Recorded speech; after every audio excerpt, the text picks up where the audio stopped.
Salurkan sedekah jariah Anda melalui Bank Muamalat Indonesia 35300167116 atas nama Pondok Pesantren Tahkimus Sunnah Al-Islami, kode bank 147. Informasi dan konfirmasi 0813 7314 7983. Jazakumullahu khairan. Assalamualaikum warahmatullahi wabarakatuh. Bismillahirrahmanirrahim. Innal hamdalillah nahmaduhu wa nasta'inuhu wa nastaghfiruh wa natubu ilaihi wa na'udzu billahi min shururi anfusina wa sayyiati a'malina. Man yahdihillahu fala mudilla lahu wa man yudlil fala hadiya lahu. Asyhadu an la ilaha illallah wahdahu la syarika lahu wa asyhadu anna Muhammadan abduhu wa rasuluh sallallahu alaihi wa ala alihi wa ashabihi wa sallama tasliman mazida. Ya ayyuhalladzina amanu taqullaha haqqa tuqatih wa la tamutunna illa wa antum muslimun. Ya ayyuhalladzina amanu taqullaha wa qulu qawlan sadida yuslih lakum a'malakum wa yaghfir lakum dhunubakum wa man yuti'illaha wa rasulahu faqad faza fawzan 'azima. Amma ba'du fa inna asdaqal hadisi kitabullah khairal hadi hadi Muhammadin sallallahu alaihi wasallam wa syarral umuri muhdatsatuha wa inna kulla muhdatsatin bid'ah wa kulla bid'atin dhalalah wa kulla dhalalatin finnar. Ma'asyiral ikhwah ibadallah rahimani wa rahimakumullah wa barakallahu fikum. Alhamdulillah, kembali Allah SWT melimpahkan nikmat kepada kita bisa berkumpul kita di masjid kita ini. Semoga Allah Subhanahu wa taala menambahkan kepadanya keberkahan dan Allah jaga tempat kita ini dari hal-hal yang melalaikan kita dari Allah Subhanahu wa taala.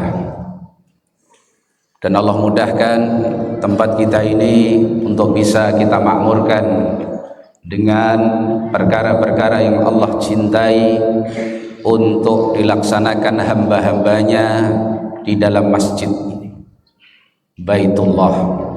Maka sekali lagi nikmat Allah yang demikian besar, diberikan tempat yang demikian baiknya, kita jaga. Dulu sudah kita sampaikan 3 fungsi masjid. Yang pertama untuk qiraatul Quran, kemudian untuk salat dan untuk berzikir kepada Allah Subhanahu wa taala. Maka para jamaah sekalian, demikian juga anak-anak, ketika berbincang masalah-masalah yang di luar 3 hal tadi, hendaknya tidak dilakukan di masjid kita ini, sehingga nikmat Allah Subhanahu wa taala dan keberkahan yang Allah limpahkan akan selalu Allah berikan dan Allah tambahkan dengan kita menjaganya.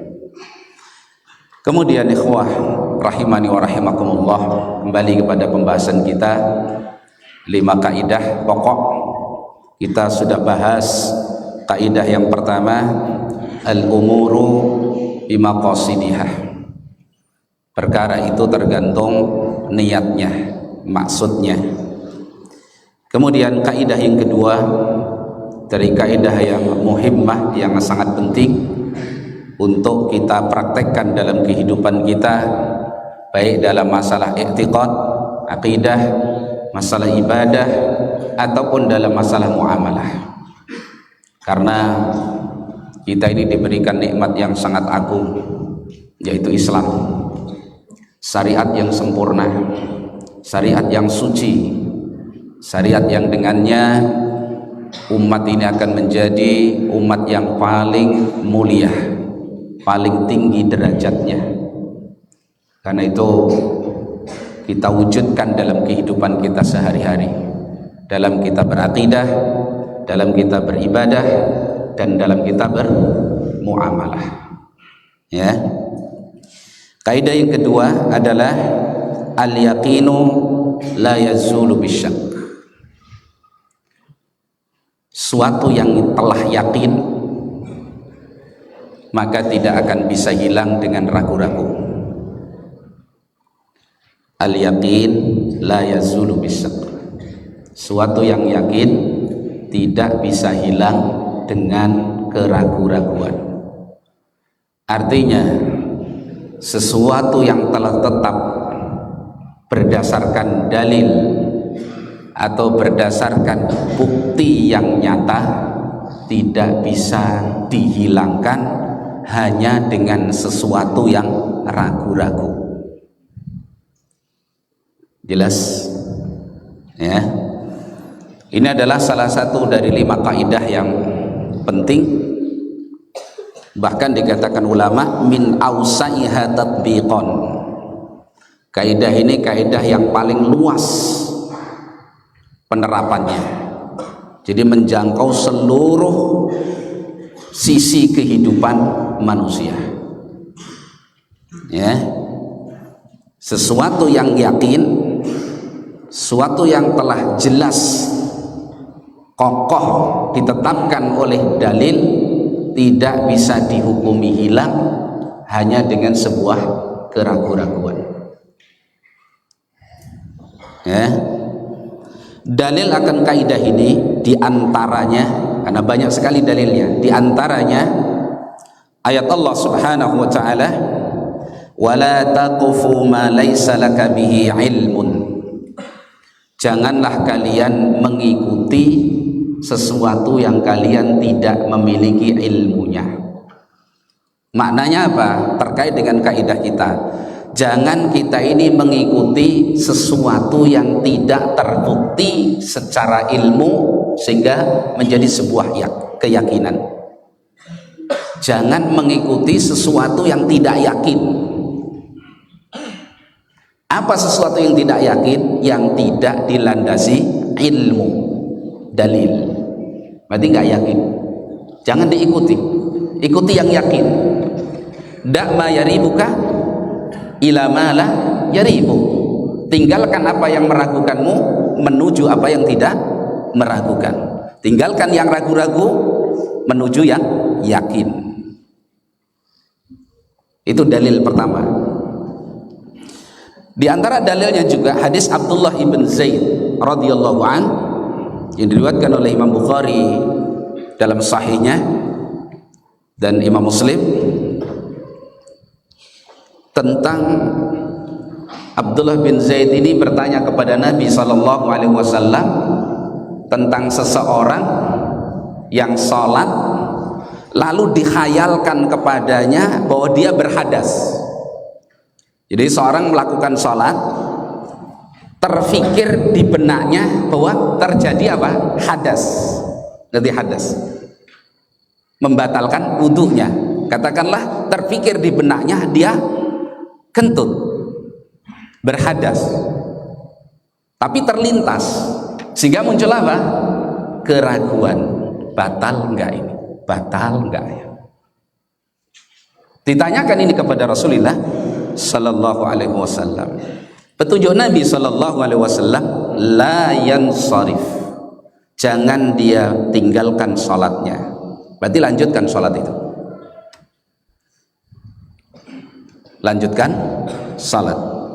Hatta yasma'a sautan au yajida rihan. Sampai dia mendapati mendengar suara atau mendapati angin.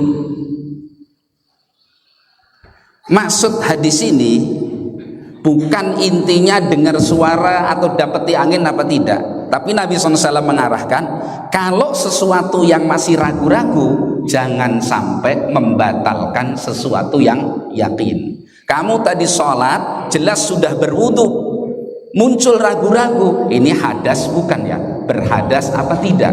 maka tetap kamu dalam salatmu, wudhumu tetap wudhumu sampai betul-betul ada bukti yang yakin kamu telah berhadas. Jelas ya dalilnya? Karena dalam riwayat yang lain, dalam riwayat Imam Bukhari dan Imam Muslim juga,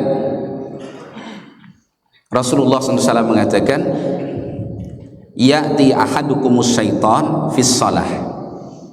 Jadi kalau kita sholat itu mesti setan datangi. Setan kalau kita sedang sholat datang kepada orang yang sholat tadi. Fayanfukhu fi maq'adatihi. Begitu sujud ditiup sama setan ini pantatnya. Nakal setan ini ya. Kalau nggak nakal bukan setan. Ditiup gitu ya. Fayukhayyalu ilaihi, maka terkhayalkan kepadanya annahu ahdasa, dia kentut. Nah, itu dibikin ragu salatnya ya. Wala yahdus awala yuhdis, padahal dia tidak berhadas. Jadi dengan tiupan tadi dihayalkan seperti buang hajat dia, buang angin. Nah, ini kerjaan setan itu kalau kalian salat, padahal tidak berhadas. Maka kata Nabi, faman faida wajada dzalika fala yansarif, kalau dia dapati hal seperti itu dalam salatnya, jangan dia tinggalkan salatnya hatta yasma'a sautan au yajida rihan, sampai dia mendengar suara atau mendapati rih, angin. Artinya jangan dia tinggalkan salatnya, jangan dihukumi wudhunya batal sampai betul-betul yakin. Ini dalil suatu yang yakin nggak bisa hilang hanya karena apa? Ragu-ragu.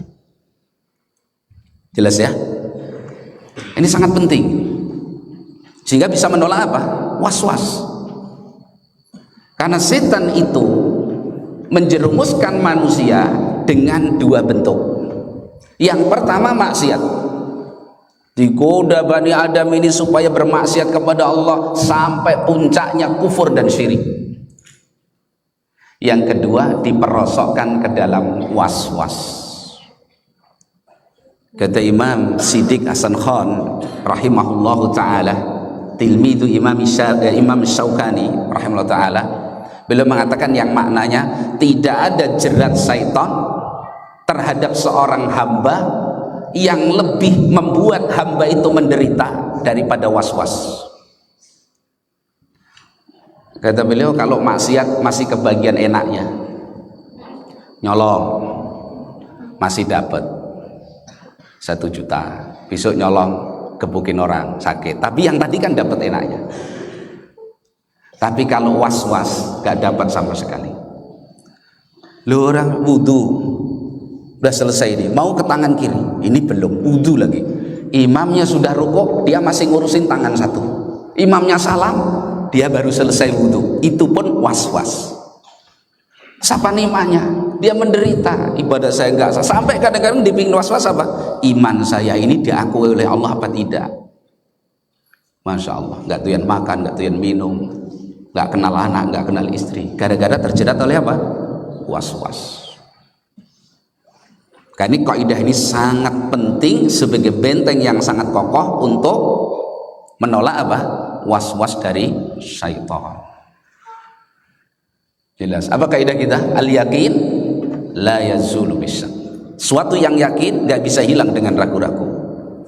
Contoh dalam akidah, man sabata islamuhu bil yakin la yazulu bisyak.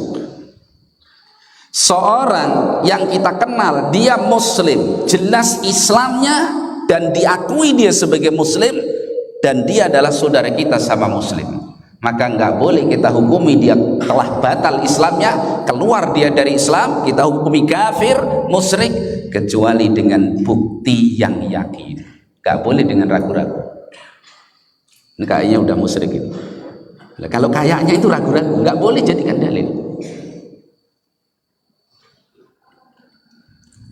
Jelas ya? Ini pentingnya seperti itu. Jangan main seperti khawarij, orang pelaku dosa nggak ada yakin. Khawarij itu ibadahnya landasan ibadahnya adalah wasawis, was-was. Coba ada di antara kita ini atau di antara orang yang mengatakan dirinya bagian dari kaum muslimin ini, was-was jadi kebanggaan kelompoknya. Jika kalau wudhu atau mencuci atau sholat, mencuci pakaian bersama kalian, bareng begitu, nanti pakaian dia dibilas lagi. Ya, di WC misalkan atau di toilet, ini di pakaian di sini taruh. Nanti kalau masuk ke toilet antum karena terpaksa, maka dia harus mandi atau apa dan seterusnya di tempatnya. Itu jadikan kebanggaan ini. Kami ini memegang apa? Toharoh yang luar biasa. Padahal itu was-was. Tahu kelompok ini. Dan itu diakui oleh semuanya. Sehingga WC mereka model sendiri, kamar mandi mereka model sendiri, cara ibadah mereka sendiri. Jadi kalau kalian masuk ke masjid mereka, habis itu kok dipel, itu bukan karena kalian kafir, tapi kalian itu atau antum itu nggak bisa bersuci, sehingga antum dihukumi tidak suci, menajisi tempat itu, harus dipel. Najis antum itu. Nah, ini was-was tapi dijadikan apa? Kebanggaan. Jelas ya, ini kaidah yang sangat muhimmah. Karena itu kadang-kadang contohnya kita sholat, kadang orang sholat saking khusyuknya juga digoda setan sampai lupa rakaatnya. Sholat malam sendiri, kadang lupa sujudnya, udah sujud bangun. Ini sujud pertama apa sudah kedua ya? Pertama, saking khusyuknya sampai lupa. Nah, kaidah ini berperan di situ untuk menyelesaikannya. Orang sholat misalkan, dia ragu ini, rakaat ketiga apa rakaat keempat, rakaat ketiga apa keempat. Yang yakin berapa? 2, 3, 2, 3. Yang yakin berapa? Berapa yang yakin? 2. Bilangan yang kecil sudah pasti dilakukan. Yang ragu berapa? 3. Nggak mungkin 2, 3, 2, 3. Yang ragu 2. Lu aneh orang ini, berarti loncat dia tadi. Jelas? Berarti bangun di atas yang yakin. Kalau ragu lo ya sak ya, nisf. Jelas?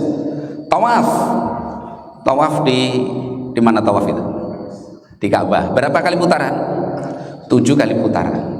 Kadang baru pertama lihat Masjidil Haram, kagum lo sambil tawaf, lupa ini berapa kali putaran tadi? 6 apa 7 ya ini? 6 apa 7? Apalagi bingung misalkan gitu, 6 apa 7 ini? Gimana? 6 apa 7? Nggak bisa nentukan, 6, enggak 7, 7, enggak 6 gitu. Gimana? 6 apa 7 berarti? Al-yaqin la yazulu bisa. Suatu yang yakin nggak bisa hilang dengan ragu-ragu. Berarti kalau bilangan 6, 7, yang yakin berapa? 6. Bilangan yang kecil itu yang pasti. Jelas? Itu contohnya.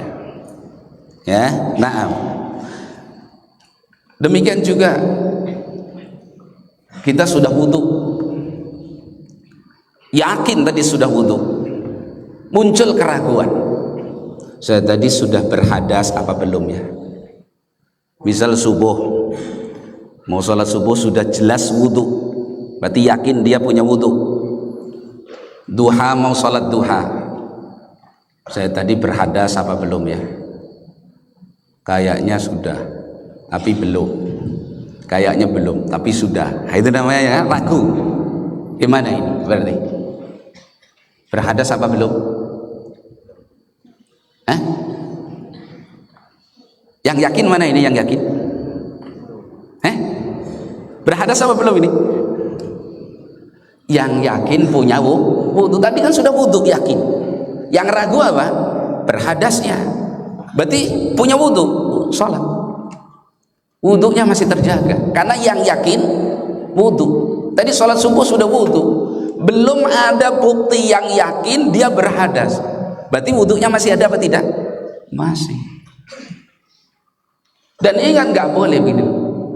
Hadas belum ya? Lah daripada ragu wudhu aja. Nggak boleh.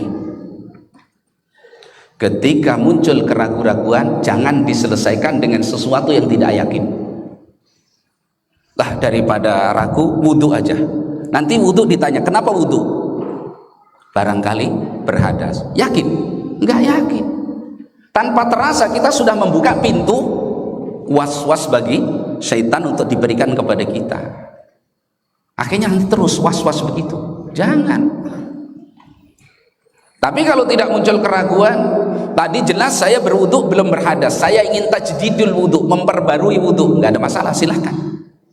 Namanya tidak ada ragu-ragu. Tapi kalau muncul ragu-ragu, jangan beri pintu untuk syaitan, karena ini berbahaya. Sekali antum beri pintu, dia minta lebih banyak, terus akhirnya bisa terjatuh kepada was-was yang berat, tidak bisa ibadah, bahkan ragu dengan akidahnya. Jelas ya? Nah, kemudian nanti permasalahan yang dikiaskan di sini, dikiaskan, ya. Misal kita ini di bulan Sya'ban, besok puasa apa belum ya? Tanggal 29 misalkan, besok Ramadan apa belum ya? Yang asal, yang yakin kita masih di bulan Sya'ban sampai datang bukti yang jelas yakin telah datang bulan Ramadan. Al yakin la yazulu bis-syak. Jelas? Bisa difahami ini? Ini kaidah penting sekali, ya. Kemudian kaidah ini memiliki beberapa anak kaidah, perincian dari permasalahan yang terkandung dalam kaidah al-yaqin la yazulu bisyak. Yang pertama, kaidah pertama, al-aslu bara'atud dhimmah. Yang asal manusia itu, orang yang mukallaf itu asalnya terlepas dari tanggungan, baik hak Allah ataupun hak sesama manusia. Jadi asalnya manusia ini lahir diciptakan oleh Allah tanpa beban. Jelas? Maka tidak boleh membebani kepada manusia tanpa izin dari Allah. Jelas ya? Asalnya manusia, al-asl bara'atud dhimmah, dia lepas dari tanggungan. Gak ada tanggungan, baik dari sisi hartanya ataupun dirinya. Manusia asalnya lahir merdeka, gak ada tanggungan. Maka seorang yang mewajibkan kepada kita sesuatu, atau memerintahkan kepada kita sesuatu, atau membebani kepada hamba tadi sesuatu, wajib dia mendatangkan dalil bukti yang yakin. Kita nggak punya tanggungan asalnya, bebas kita ini asalnya. Jelas? Karena itu di sana ada kaidah. Kalau terkait dengan hak Allah ibadah, maka muncul kaidah asal ibadah itu terhalang, asal ibadah itu tercegah sampai datang dalil. Ini anak dari kaidah kita ini. Dari situ muncul kaidah al aslu fil ibadatil hadaru hatta ya'tiyad dalil ya'muru biha. Asalnya ibadah itu terlarang sampai datang dalil yang memerintahkannya. Kenapa antum sholat duhur? Kita kan asalnya bebas tanggungan. Kenapa sholat duhur? Karena ada dalil yang memerintahkan. Kenapa antum bayar zakat? Harta kan harta Allah berikan kepada kita. Kenapa dibayar? Karena ada dalilnya. Jelas? Makanya untuk mengatakan ibadah ini adalah bid'ah, itu jangan minta dalil. Mana dalilnya kalau itu bid'ah? Gak ada. Justru tidak ada dalilnya, itu namanya bid'ah. Orang yang melakukan ibadah harus mendatangkan apa? Dalil. Kalau nggak ada dalil, berarti dia melakukan apa? Bid'ah. Kenapa? Kembali kepada hukum asal. Asalnya ibadah itu tidak ada. Asalnya ibadah itu dilarang sampai ada dalil. Kok orang beribadah tanpa dalil, berarti dia melakukan apa? Bid'ah. Jelas maksudnya? Jelas apa belas? Jelas ya? Misal ikhtifal bi maulidin nabi, merayakan maulid nabi, ibadah bukan ibadah? Ibadah. adakah dalilnya? Kalau tidak, asalnya manusia nggak punya tanggungan. Asalnya ibadah terlarang. Nggak ada asalnya ibadah itu. Berarti siapa yang beribadah kepada Allah harus mendatangkan apa? Dalil. Kalau nggak ada dalilnya, itu namanya apa? Bid'ah.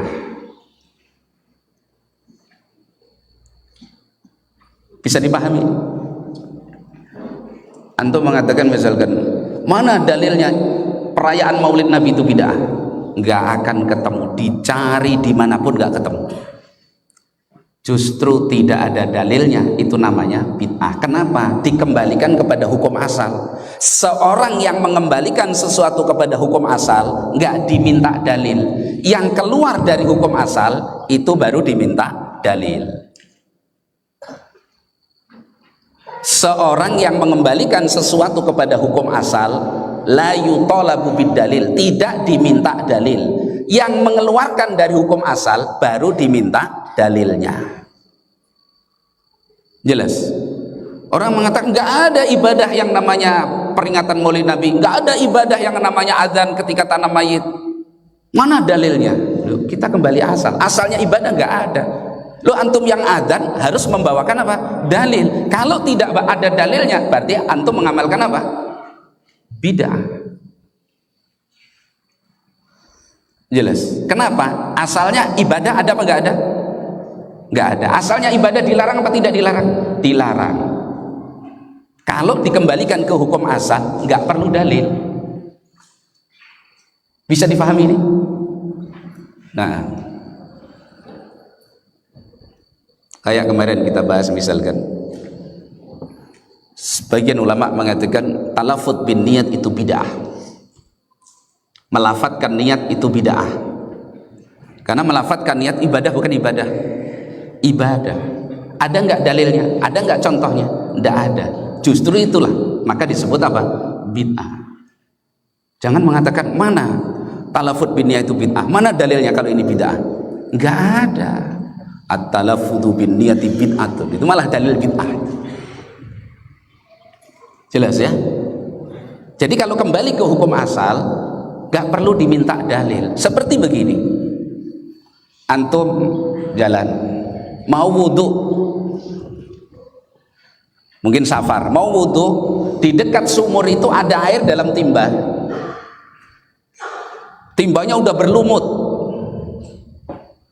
muncul ini najis nggak najis ya air? Najis apa tidak najis? Boleh nggak dipakai wudhu? Apa hukumnya? Hukum asal air apa? Suci. Berarti air ini suci lagi mensucikan, tidak boleh kita hukumi najis sampai ada dalil bukti yang menjadikan air ini dihukumi najis. Jadi orang yang mengatakan wudhu air ini suci, jangan, mana dalilnya kalau air ini suci? Susah. Ya air ini suci, kenapa? Asalnya suci. Seperti ibadah tadi loh, jelas.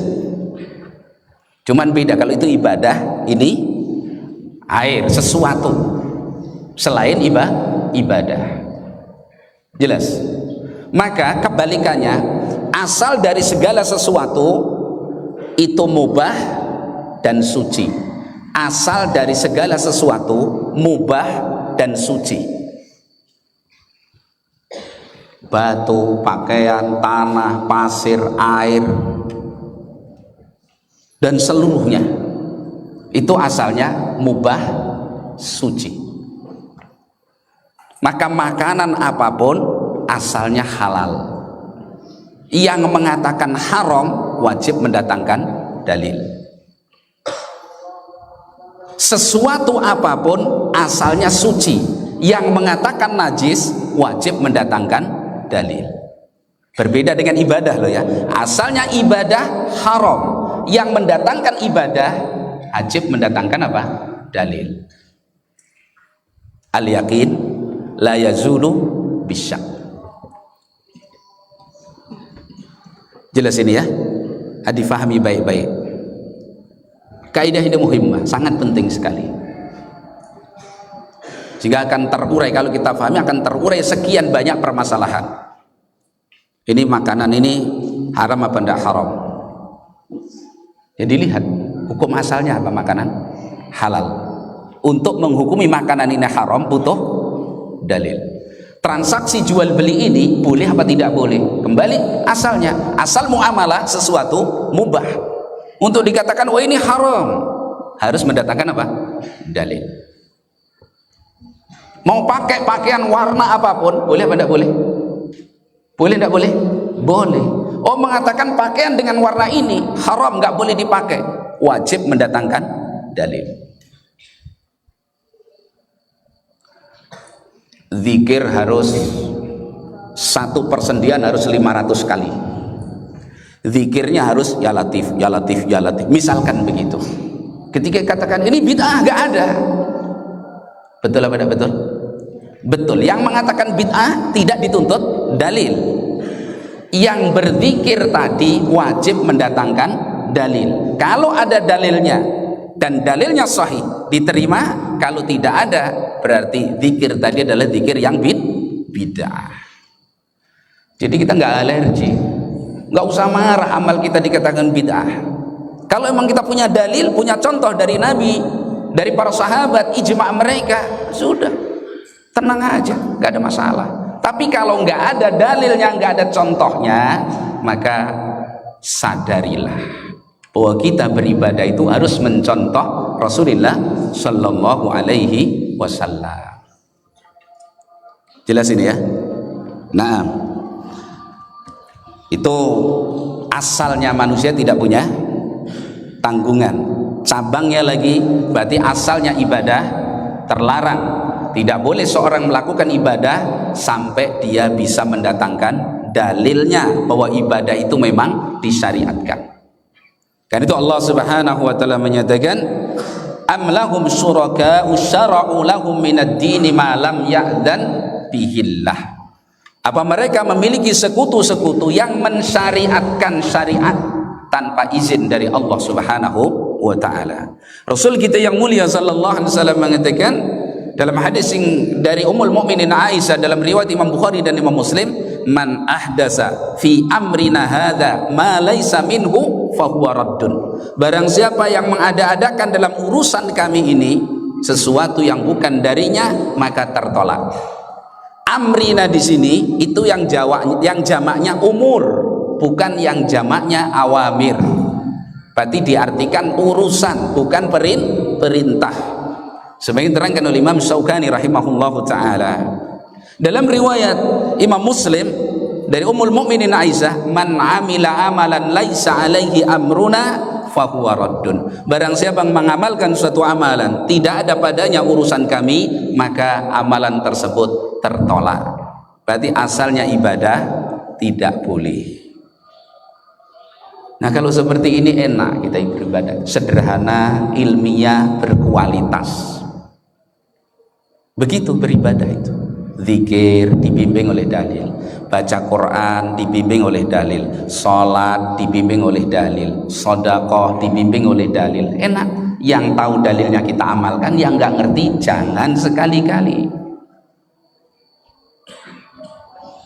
Ini perlu perhatian yang besar. Jangan hanya sekedar pendapat. Kalau pendapat itu banyak sekali orang yang berpendapat. Kuatkan dengan bukti dalil tadi sehingga sunnah terjaga ya. Nah, kemudian kaidah yang berikutnya terkait dengan kaidah induk kita, yaitu al-yaqin la yazulu bisyak. Al-aslu fil luhumit tahrim. Asal daging itu hukumnya haram. Inda wujudis syak, ketika muncul ragu-ragu. Yang dimaksud daging di sini jangan antum oh ini daging harimau, gajah. Kalau itu nggak usah dibahas. Sudah jelas haram. Nggak usah dikasih kaidah, sudah jelas haram. Yang dimaksud daging di sini unta, sapi, kambing, ayam, burung dan teman-temannya. Itu asalnya haram baru halal dengan disembelih secara syar'i. Jelas ini? Asalnya daging apa hukumnya? Haram. Yang dimaksud haram di sini halalnya harus melalui sembelihan syar'i. Maka ketika muncul keraguan-raguan, kembalikan ke hukum asalnya. Apa itu? Haram. Jelas rumusnya? Asal daging ayam apa? Haram. Halalnya daging ayam dengan apa? Zakatun syar'iyah, sembelihan syar'i. Kalau ragu-ragu sembelihannya ini, sembelih enggak ya ini, sembelihannya sah apa enggak dan seterusnya. Hukumnya apa berarti? Haram. Karena itu ulama mengatakan idza ijtama'a fid dzabihah sababan mubihun wa muharrim ghulliba janibut tahrim li'annahu al-asal. Apabila berkumpul dalam sembelihan dua sebab, bila berkumpul dalam satu sembelihan dua sebab, saya ulang, bila berkumpul dalam satu sembelihan dua sebab, sebab yang menjadikannya halal, satu sebab menjadikannya haram, maka dimenangkan sisi haramnya karena itu asal. Kembali ke hukum asal, itu solusi. Al-yakin la yazulu bisyak. Jelas? Contoh, berburu pakai senapan, boleh enggak? Boleh enggak? Boleh. Tembak, baca bismillah. Tapi niatnya berburu, niatnya menyembelih. Karena orang beda ini. Antum punya kambing begitu, kambingnya rewel ini, no akal begitu. Antum mau lumpuhkan, antum tembak dia mati, haram itu. Nggak ada niat menyembelih, mau melumpuhkan, atau dikebuk begitu, mati. Bangkai bukan bangkai itu, bangkai. Sekarang contoh ke sini, tembak burung, bismillah, kena burung itu, jatuh dia. Kita lihat dia di daratan mati, bekas tembakan kita tadi. Halal apa haram? Halal apa haram? Halal. Jelas? Kita tembak burung, bismillah, kena, jatuh dia di atas sungai, ngapung di air begitu, cari mana, oh itu ngapung di atas sungai. Halal apa haram? Burungnya gemuk, halal apa haram? Hah? Kenapa haram? Berkumpul padanya dua sebab. Sebab yang pertama sembelihan kita, tembakan tadi. Yang kedua bisa jadi dia mati tenggelam. Jelas? Bisa jadi mati karena apa? Tenggelam. Udah ngapung kok, dicari-cari nggak ketemu, tahu-tahu ngapung di atas air itu, di sungai itu. Bisa jadi dia mati karena tenggelam, bisa jadi mati karena tembakan kita. Terkumpul padanya berapa sebab? Dua. Sebab yang menghalalkan tembakan kita, sembelihan. Yang kedua, tenggelam. Tenggelam jadikan halal apa haram? Haram. Apa kaidahnya? Kembalikan ke asal. Asalnya tadi halal apa haram? Haram. Jangan lo enak. Silahkan. Pernah makan kayak gitu itu? Nah, itu yang bikin hafalannya nggak kuat itu.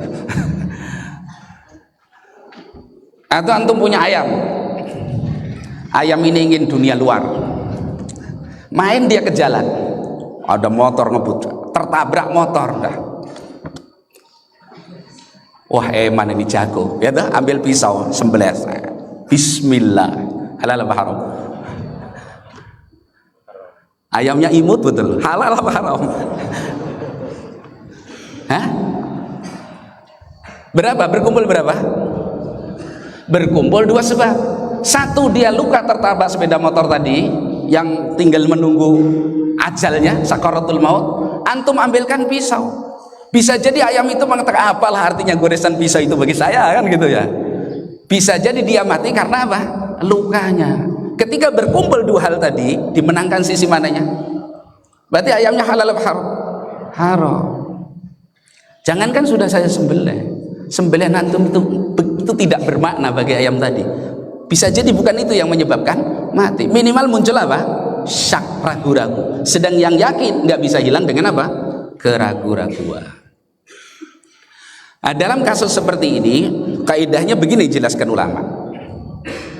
Hal baqiyat fihi au fiha hayatun mustaqirrah au hayatun ghair mustaqirrah.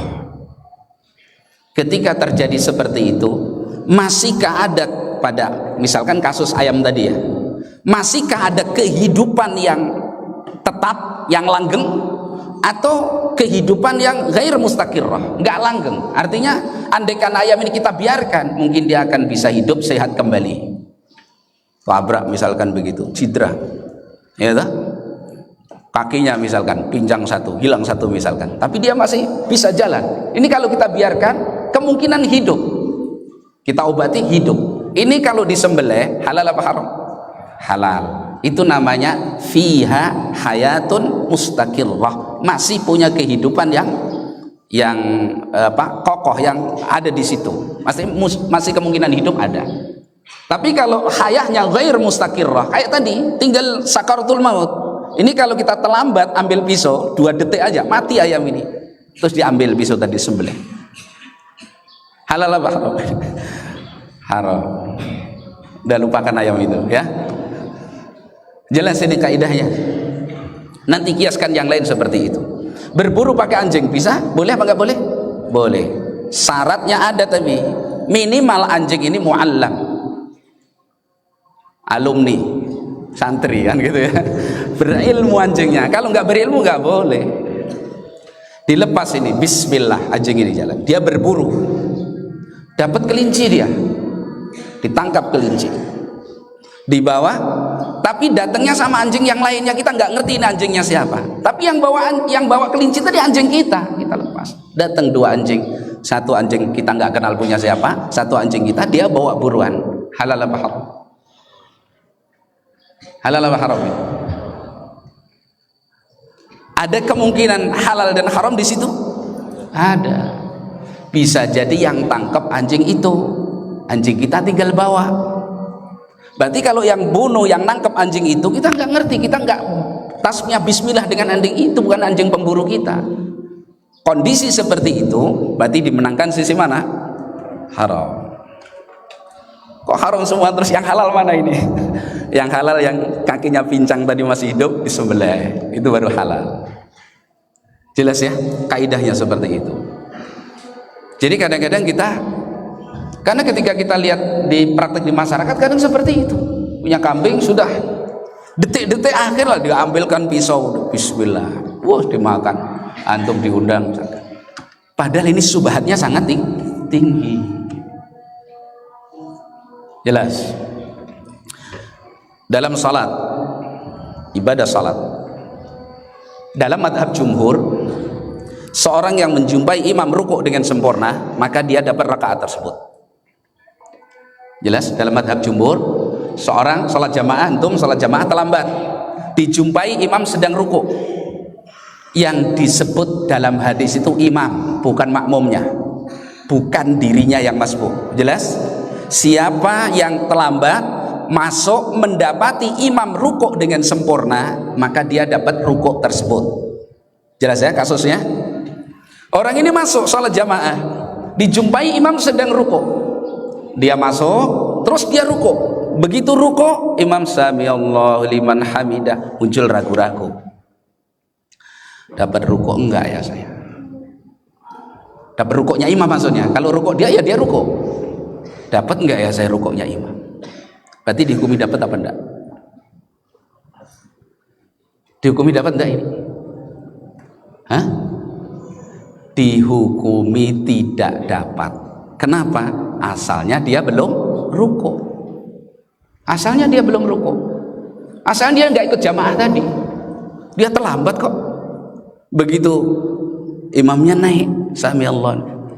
Jangan ngejar, sistemnya nggak bisa dikejar ini. Jelas maksudnya. Tapi kan saya rukuk dengan sempurna. Ya dia yang rukuk. Biar imam sujud antum rukuk ya bisa. Tapi yang jadi hukum dapat rakaat itu, dapat nggak rukuknya imam. Jelas? Ya, daripada ragu nanti malas ngulang, dapat aja. Ya silahkan. Itu ibadah kita yang harus kita jaga. Berarti asalnya kita dapat nggak dapat? Nggak dapat. Maka rakaat itu luput dari kita. Kalau muncul keraguan-raguan bahwa itu nggak dapat, kan itu meragukan itu. Karena rukuk dengan sempurna. Kalau imam sudah begini, berarti sudah nggak sempurna ini rukuknya. Sudah bangkit imam. Jelas ya? Itu na'am. Taib. Jadi demikian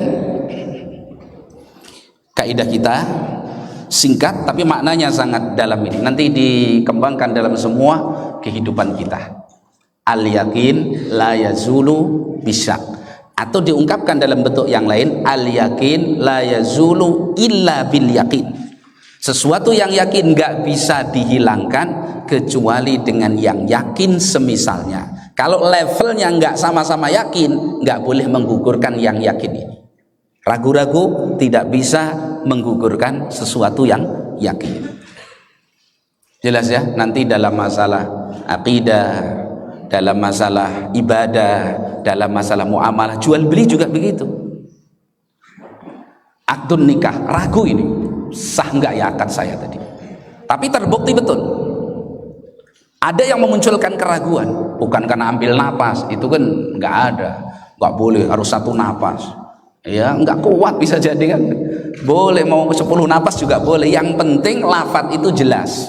Tapi kalau ragu misalkan sah apa nggak sah ya akad, berarti itu istri saya apa belum, asalnya belum dinikahi, harus betul-betul akdun nikahnya sah. Jelas ya? Nggak boleh termakan oleh apa? Ragu-ragu dalam ibadah. Udah bisa gambarannya? Nanti diterapkan dalam kehidupan kita, ibadah kita. Ya. Nah, kemudian terkait dengan kaidah kita ini, keragu-raguan la yultafatu ilaihi, tidak boleh dijadikan hal yang harus kita pertimbangkan. Nggak usah dianggap. Keraguan-raguan itu fi salasati mawadhi, di 3 kondisi. Kalau di 3 kondisi ini muncul ragu-ragu, tidak usah diperhatikan. Tadi ragu-ragu ada solusinya, kembali ke al yakin. Tapi kalau ragu-ragu itu muncul di 3 keadaan ini, udah nggak usah direken, nggak usah dianggap, nggak usah diperdulikan. La yultafat ilahi, nggak perlu ditengok. Yang pertama, ba'dal ibadah, ketika muncul ragu-ragu setelah selesai beribadah, selesai sholat, sudah di rumah muncul ragu-ragu, tadi saya sujud enggak ya yang kedua, nggak usah dianggap. Kenapa? Al yakin la yazulu bisa. Asalnya ibadah yang sudah kita kerjakan sah apa tidak sah? Sah. Yang yakin sudah sah. Kok muncul ragu-ragu, nggak usah dianggap setelah selesai ibadah. Jelas ya? Nah, yang kedua, idza kasuratis sukuk. Kalau pada diri seseorang itu banyak dan sering ragu-ragu, namanya was-was. Orang yang terkena penyakit was-was tidak perlu dianggap. Caranya dilawan, nggak usah dituruti. Kasratu sukuk, banyak ragu-ragu. Wudhu ragu, sholat ragu, apa lagi? Baca Quran ragu, tawaf ragu, pokoknya semua hampir tidak ada kecuali disertai apa? Keraguan-raguan. Maka jangan dianggap seperti itu. Muncul ragu-ragu, tepis. Itu yang kedua keadaannya. Kalau ketika apa? Kasurati as-sukuk, banyak muncul ragu-ragu. Apa ada orang semacam ini? Ada. Yang dijelaskan tadi loh ya. Apa-apa mesti ada ragu-ragunya. Ya. Kemudian yang ketiga, idza kana sakku mujarrad wahmin. Kalau ragu-ragu itu sekedar waham. Waham itu salah prediksi, salah mengenali, terus muncul keraguan, maka nggak perlu dianggap. Ada 3 tingkatan ragu itu. ragu yang nilai benarnya lebih dominan. Ragu tapi dia bisa memilih, itu namanya adzon, prasangka kuat. Ragu tapi nilai benarnya dia bisa pilih lebih kuat. Misalkan tadi sholat, ini 3 apa 4 ya, misalkan sholat duhur 3 apa 4, tapi dia pilih itu bisa, ini 4 kok ini, yakin dia 4, meskipun yakinnya nggak 100% karena muncul ragu-ragu. Itu namanya dzon rajih, boleh. Kata Nabi, idza syakka ahadukum fi sholatihi falam yadri kam shallah salasan aw arba'an falyatrakis sak wal yabni ala mastaiqanah. Bila muncul ragu-ragu dalam diri seorang tentang sholatnya, saya sudah sholat 3 atau 4, maka kalau dia mampu, buang ragu-ragu tadi, lawan ragu-ragu tadi, bangun di atas apa yang dia yakini. 3, 4, 3, 4. Kalau nggak bisa milih, kan dibangun di atas 3. Tapi kalau dia bisa milih, dibangun di atas 4, ambil 4. Berarti sholat saya 4, nanti sujud sahwi. Dua-duanya tetap sujud sahwi. Kalau ragu-ragu nggak bisa milih, akhirnya kembali kepada yang pasti, yaitu 3, sujud sahwinya sebelum salam. Kalau dia bisa milih 4, 3, 4, 3, 4, yang benar 4, pilih 4, sujud sahwinya setelah salam. Itu kaitannya dengan hukum dalam salat.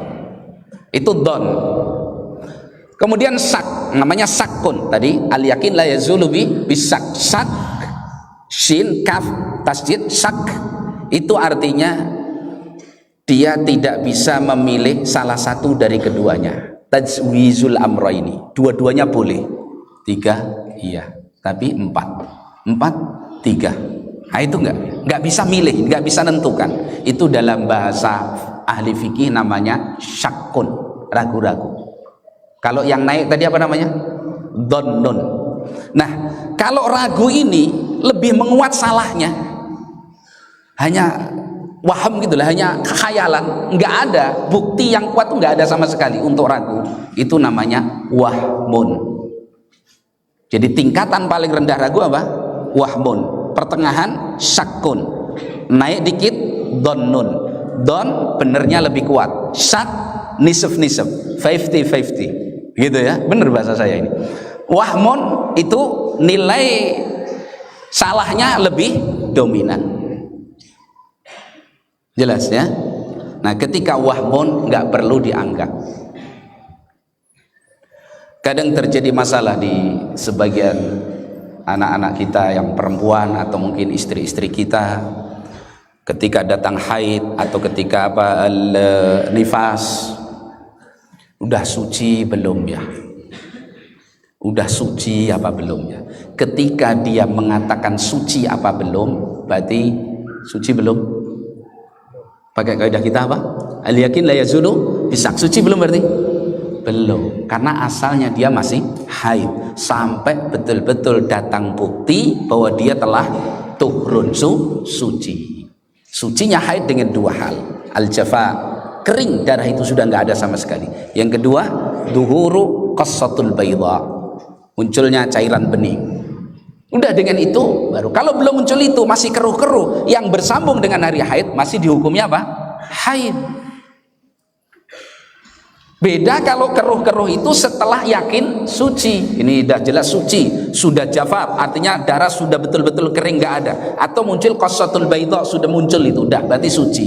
Besok kok muncul keruh-keruh lagi, maka asalnya suci apa nggak suci? Suci. Karena ini yang bikin ragu. Tapi kalau ini masih nyambung di hari haid, asalnya suci apa tidak suci? Belum suci. Kadang-kadang banyak problem di kalangan wanita sehingga dia mau sholat ragu-ragu. Bertanya, kasusnya seperti itu, maka kaidah kita digunakan itu bisa menyelesaikan. Demikian juga nifas, 40 hari, 41 hari masih ada darah, padahal ada dalil 40 hari.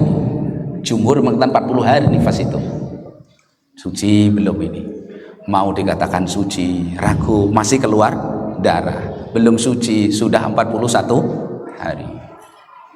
Maka Syekh Muhammad ibn Shalih Al-Utsaimin dalam kasus seperti itu tunggu. Kalau darah itu semakin sedikit, maka tunggu. sampai betul-betul darah itu berhenti, karena asalnya dia masih nifas, asalnya masih hukum nifas, belum ada bukti untuk dihukumi apa? Suci. Kecuali 40 hari darah semakin deras, gantikan 40 hari, sisanya dihukumi istihadhah, pendarahan. Jelas ya? Nah, demikian kaidah kita jelaskan secara ringkas pada pertemuan kita malam hari ini. Mudah-mudahan dengan itu kita mendapatkan faidah sehingga bisa kita terapkan dalam kehidupan kita sehari-hari, dengan memohon taufik dari Allah Subhanahu wa taala agar ilmu yang kita dapatkan membuahkan amal yang saleh dan sikap yang lurus sebagaimana yang disifati oleh agama kita. Demikian wallahu alam bisawab, sallallahu wasallam wa baraka ala nabiyyina Muhammadin wa ala alihi wa sahbihi ajma'in. Subhanakallahumma bihamdik, asyhadu an la ilaha illa anta, astaghfiruka wa atubu ilaik. Assalamualaikum warahmatullahi wabarakatuh.